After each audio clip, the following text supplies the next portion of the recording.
The tax system explained in beer. Suppose that once a week, 10 men go out for beer, and the bill for the 10 comes to $100. If they paid their bill the way we pay our taxes, it would go something like this. The first 4 men, the poorest, would pay nothing. The 5th would pay $1. The 6th would pay $3. The 7th would pay $7. The 8th would pay $12, the 9th would pay $18, and the 10th man, the richest, would pay $59. So that's what they decided to do. The 10 men drank in the bar every week and seemed quite happy with the arrangement, until one day the owner caused them a little problem. "Since you are all such good customers," he said, "I'm going to reduce the cost of your weekly beer by $20. Drinks for the 10 men would now cost just $80. The group still wanted to pay their bill the way we pay our taxes, so the first 4 men were unaffected. They would still drink for free. But what about the other 6 men, the paying customers? How could they divide the $20 windfall so that everyone would get his fair share? They realized that $20 divided by 6 is $3.33.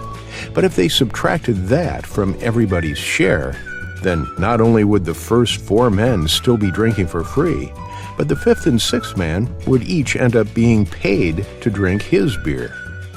So the bar owner suggested that it would be fairer to reduce each man's bill by a higher percentage.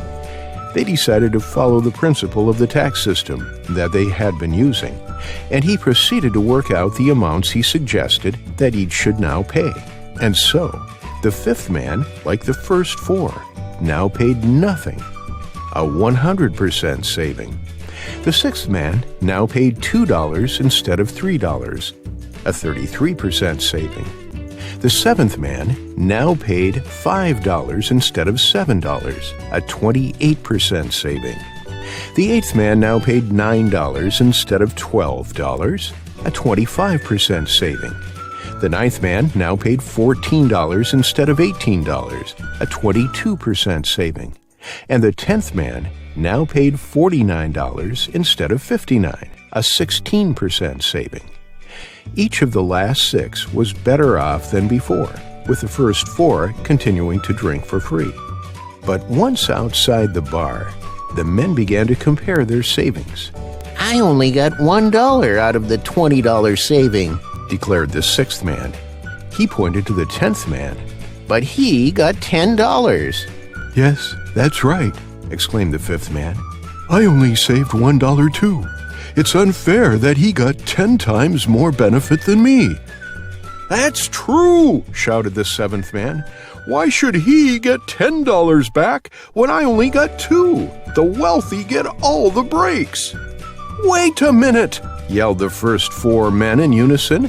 "We didn't get anything at all. This new tax system exploits the poor." The 9 men surrounded the 10th and beat him up. The next week, the 10th man didn't show up for drinks, so the 9 sat down and had their beers without him. But when it came time to pay the bill, they discovered something important. They didn't have enough money between all of them to pay for even half of the bill. And that, boys and girls, journalists and government ministers, is how our tax system works. The people who already pay the highest taxes will naturally get the most benefit from a tax reduction. Tax them too much, attack them for being wealthy, and they just might not show up anymore. In fact, they might start drinking overseas, where the atmosphere is somewhat